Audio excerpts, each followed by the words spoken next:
Hey, where exactly are you headed at this hour? Riverdale, sir. I have to start my new job at 7 a.m. That's 7 miles away. Did you walk all this way already? I walked 11 miles. My car broke down. I need this job. That's a long way. You're walking 7 more miles at 5 in the morning? Yes, sir. When a broke 22-year-old woman's car quit the night before her first day on the job, she faced an impossible choice that would change everything. What she chose to do next left a police officer stunned and ignited a movement that reached millions across the country. All's journey from desperation to triumph wasn't only about survival. It was about the kind of raw determination most people only talk about but never actually live. Before we continue, we just want to say how glad we are that you're here with us. Your support keeps our channel alive, and we truly appreciate it. Take a second and tell us where you're watching from. Whether you're in New York, Toronto, London, Sydney, or a town we've never heard of, drop your location in the comments below. And if this is your first time watching, go ahead and hit that subscribe button and give us a like. We'd love to have you as part of this community. Also, if you'd like to support what we do, consider joining our channel membership to help us keep bringing you these powerful stories. As our way of saying thank you, members receive a magic code that unlocks the complete game center in Omni Studio, our brand new platform, where you can create personalized safety cards and access brain-boosting cognitive games. Just click the join button below this video to become a member and claim your exclusive bonus. All Voss had turned 22 only 3 weeks before the move. She and her mother had lost nearly everything when Superstorm Zephyr tore through their neighborhood, ripping open their home and flinging their belongings across flooded streets. Insurance had covered barely half of what they needed to start over. So, they packed what remained into borrowed boxes and drove south to Vista Creek, Georgia, where her mother's cousin had offered them temporary shelter. That first week in Vista Creek felt suffocating. All watched her mother's face grow thinner with worry. Bills were piling up. Their savings had evaporated. They needed income immediately, not in a month or two. Ara applied everywhere within 20 miles. Gas stations, grocery stores, restaurants. Most places never called back. The ones that did offered part-time hours that wouldn't cover rent. Then came the callback from Riverdale Logistics, a moving company 18 miles north in Riverdale. The manager, a no-nonsense woman named Martha Peterson, had looked over Ara's application and liked what she saw. Alla drove her aging sedan to the interview, hands gripping the wheel as the engine rattled ominously. She answered every question with confidence she didn't entirely feel. She needed this job desperately, and Mrs. Peterson seemed to sense it. At the end of the interview, Mrs. Peterson reached out her hand. The job was hers. Full-time benefits after 90 days. Start tomorrow morning at 7 sharp. All nearly cried with relief. She thanked Mrs. Peterson 3 times, promised she wouldn't let her down, and walked back to her car, feeling like she could finally breathe again. She turned the key, the engine rattled once, sputtered, and went dead. She tried again. Nothing. Smoke began seeping from under the hood in thick, oily clouds. All got out and stared at the car in disbelief.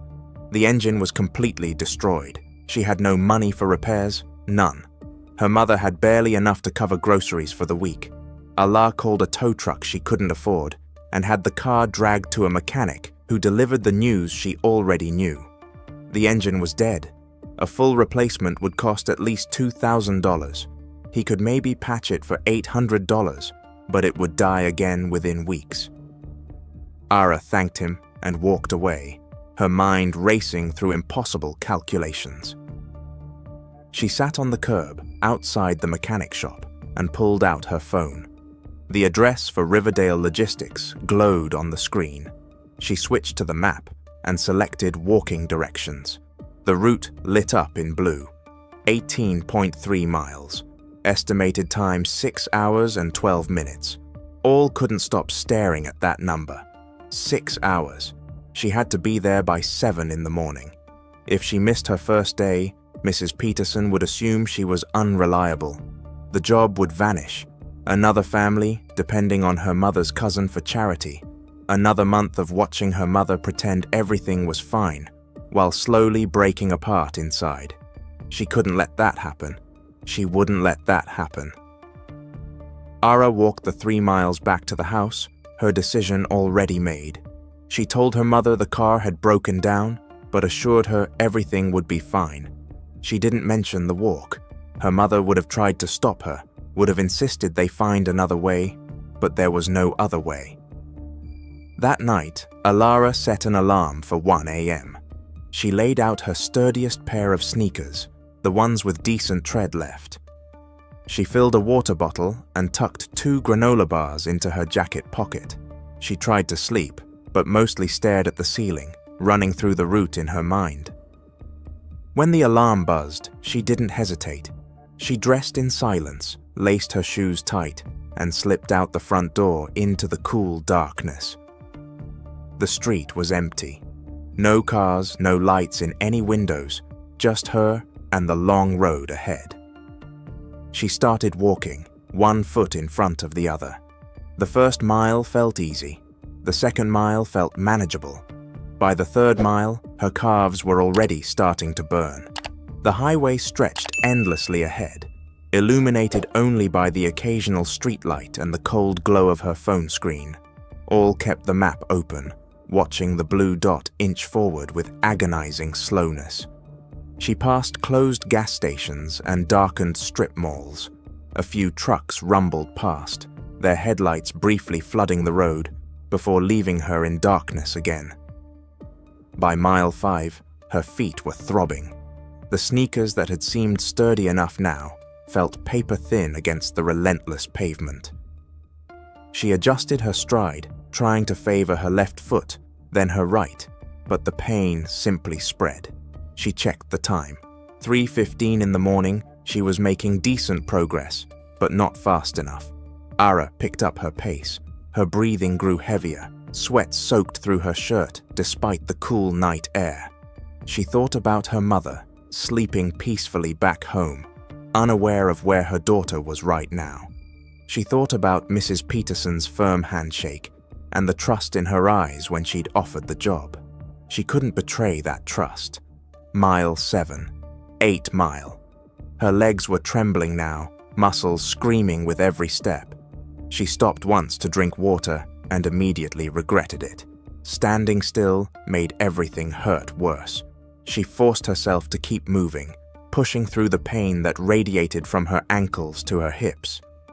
The sky began to lighten around 4:30. Dawn was coming, and with it the reality that she still had miles to go. R's pace had slowed considerably. Each step felt like dragging weights. Her vision blurred with exhaustion, and she blinked hard, refusing to let fatigue win. By 5 a.m., she had covered just over 11 miles.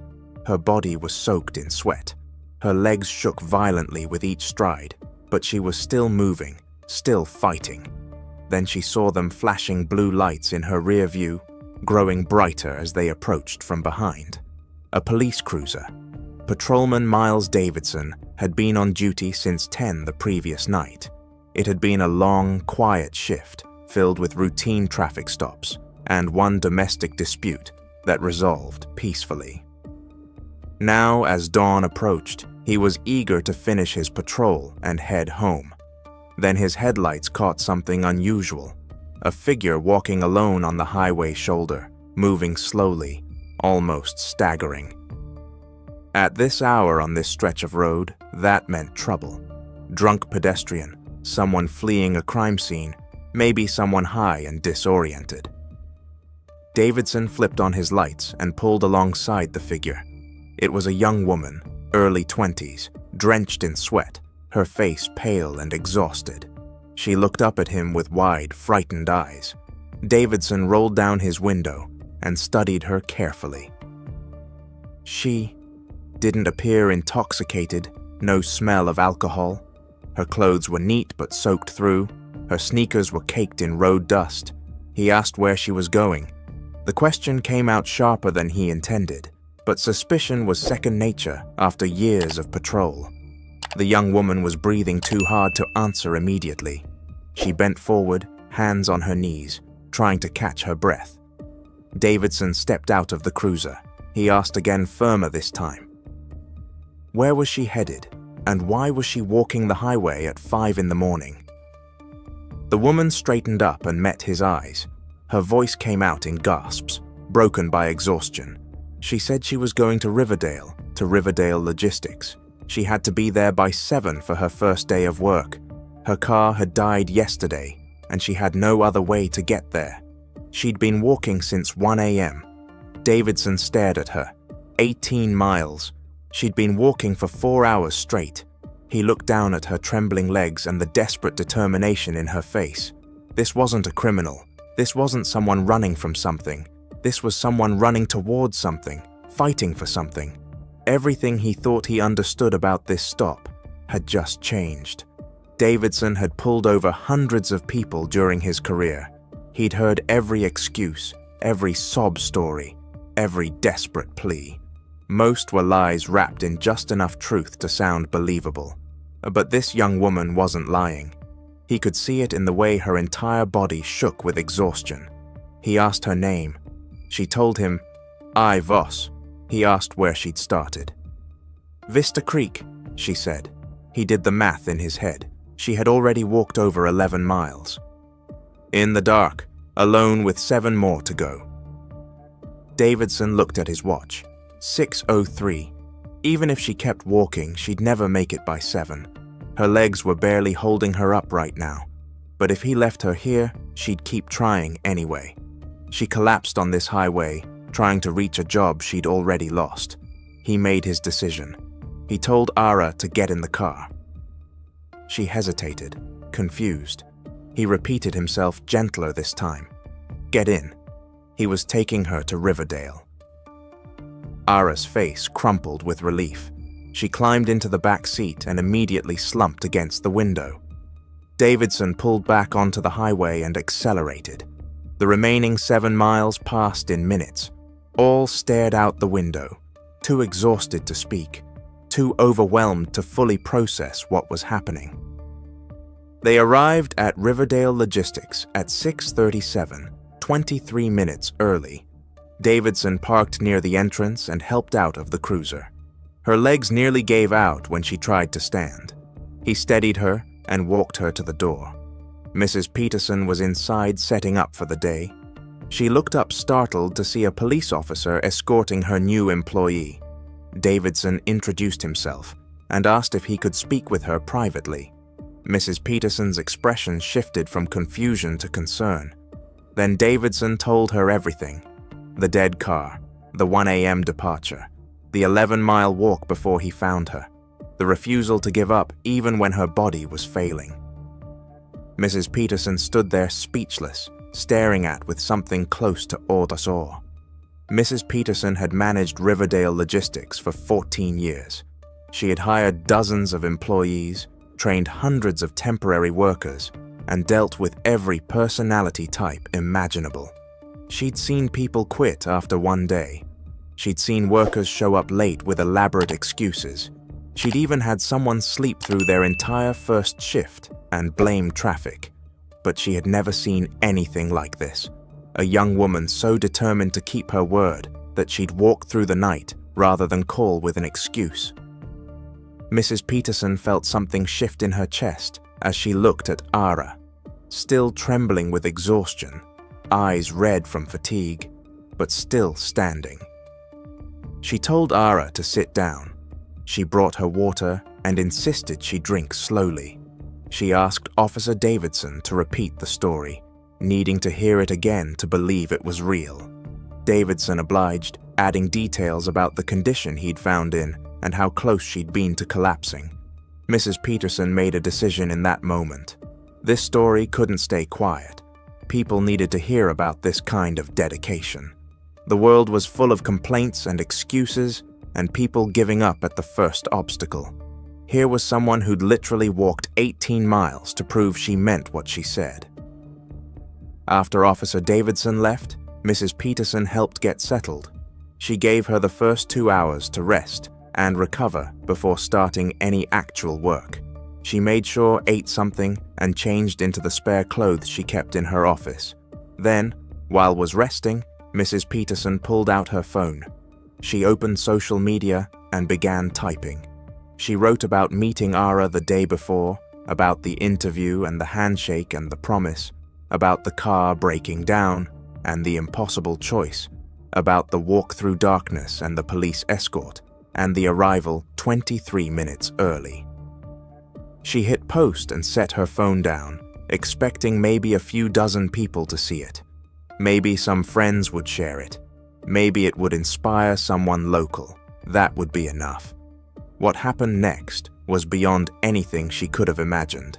The post went live at 7:42 in the morning. By 8:15, it had been shared 200 times. By 9:30, it had reached 10,000 shares. Local news stations in Georgia picked it up before lunch. By mid-afternoon, national outlets were calling Mrs. Peterson's office asking for interviews. The story spread like wildfire across every platform. People couldn't stop talking about the young woman who'd walked 18 miles to keep a promise. Comments poured in by the thousands. Some shared their own stories of struggle. Others offered words of encouragement. Many simply expressed disbelief that someone would go to such lengths for a job. Someone set up a GoFundMe page with a modest goal of $3,000 to help Lara repair her car. The link was shared alongside Mrs. Peterson's post. Within hours, donations started flooding in. $5, $10, $20, $50, $100. The total climbed steadily throughout the day. By evening, the fund had passed $10,000. By midnight, it had crossed $25,000. People from across the country were contributing. Titers, truck drivers, nurses, retirees, college students, strangers who'd never met Ara but felt moved by her determination. Ara had no idea any of this was happening. She'd worked her full shift despite the exhaustion, refusing special treatment. She'd learned the warehouse systems, met her co-workers, and completed every task assigned to her. When Mrs. Peterson finally showed her the post and the GoFundMe page at the end of the day, couldn't speak. She stared at the numbers on the screen, unable to process what she was seeing. The fund continued growing overnight. By the next morning, it had surpassed $40,000. Major news networks were running segments about her story.